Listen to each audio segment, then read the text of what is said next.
So, Rabbi, if you could just tell a little about yourself and a little about the museum you have here. My name is Rabbi Shol Shimon Deutsch. The Living Torah Museum and Torah Animal World opened its doors 14 years ago. We first opened our section of our antiquities, which are ancient items from the biblical period. Our goal is to show what things were like in the ancient world, what life was like. In one building, we have all our ancient items. And then 8 years ago, we opened our second section of the museum called Torah Animal World, which our goal was to actually show you what every animal in the Bible really was. So using the art of taxidermy, every one of these animals, we didn't kill we didn't kill any animals for our presentations. These animals all either come from estate sales, old collections. We put together all the different animals that I mentioned in the Bible. And our goal is that children who are learning, and even adults, can come here and experience what animals are really like. Now, unlike most museums, or even the American Museum of Natural History, where everything is behind glass, our museum allows you to come up and touch an animal. So you could walk over to a lion and feel what a real lion feels like. So too, it gives a whole different dimension of learning, and that's our goal. That's why we call it the Living Torah Museum. So what's the general sort of visitors that come here? Is it all different age groups? And Yes, usually from 3 and up will come here. Families, schools, tour groups will come here. Each has their own take on it. If they're Jewish people, a lot of them want to know what the biblical animals are. If there are people who are interested in more nature and science and all of that, they will come and study these animals and see what the nature of the animals are like. Now, taxidermy used to be quite controversial, and it's having a bit of a being revised, the opinion of it. Could you talk about that a little? Absolutely. In recent years, a lot of places have realized, and even major institutions, that taxidermy can be used very powerfully for education. National Geographic is about to make a major presentation in their August issue on their iPad version, where they're going to feature our museum as an example of how taxidermy can change education. Imagine a child who's sitting in class who has never really seen a lot of these animals up close. Even if they were to go to the zoo, they would never have an idea of how hairy an elephant really is, or how big an African elephant is, or what a lion really feels like.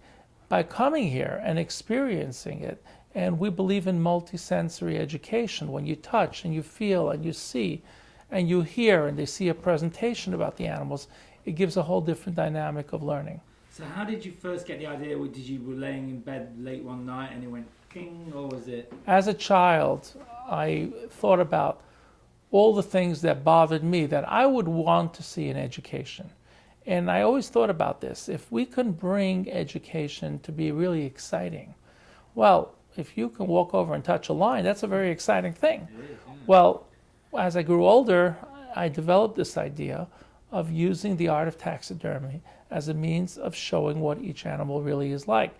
And people can come up close and really experience that. We have artists who come here who want to draw lifelike images of what the animals are like, and they will sit here for hours drawing those pictures. So could you tell me which is your favorite piece? Definitely the African elephant, simply because it's an awestruck, you just feel awestruck when you see how big an African elephant really is. Also the fact that people never get to see that, especially in New York. If you go to the Bronx Zoo, they only have Asian elephants. They don't have any African elephants.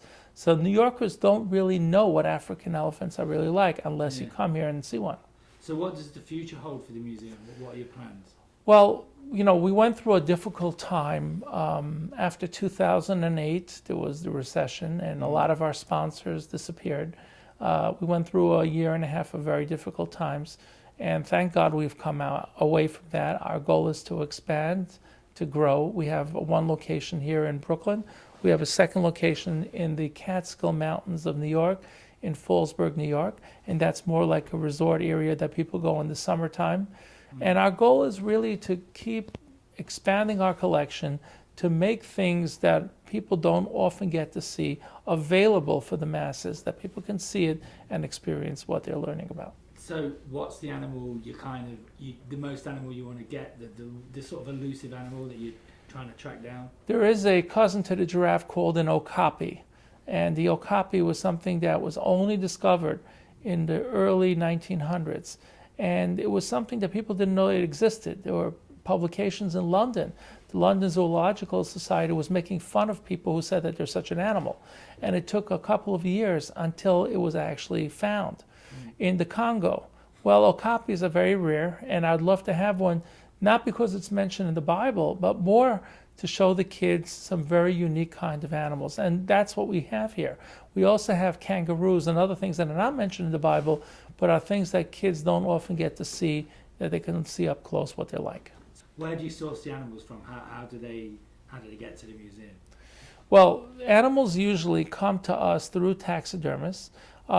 If they will have someone who had a collection who died and the family wants to sell their collection, they will go to the taxidermist and say, sell off that collection. We'll get phone calls from different taxidermists saying, we have these and these pieces available. Do you have any interest in any of those pieces? And we'll pick out the ones that are of interest to us for biblical purposes or for educational purposes of general interest, and those are the ones we'll try to get, and we'll get sponsors to help pay for them. So what's the best thing about being the curator of the museum? The best thing is to see the expression on people's faces when they say, wow, when they see, these are things I never knew existed. And that's really the way we have to deal with education today. You know, kids are surrounded with all kinds of garbage and all kinds of things that pull them away from learning. If we could make learning exciting, that is a universal message that we need to emulate, and we have to bring that to people, to bring out to them the excitement of learning, the excitement of nature, the excitement of how this world really is. And if they don't live in the world isn't just the 4 blocks that they live on or they're familiar with. There's a bigger world out there.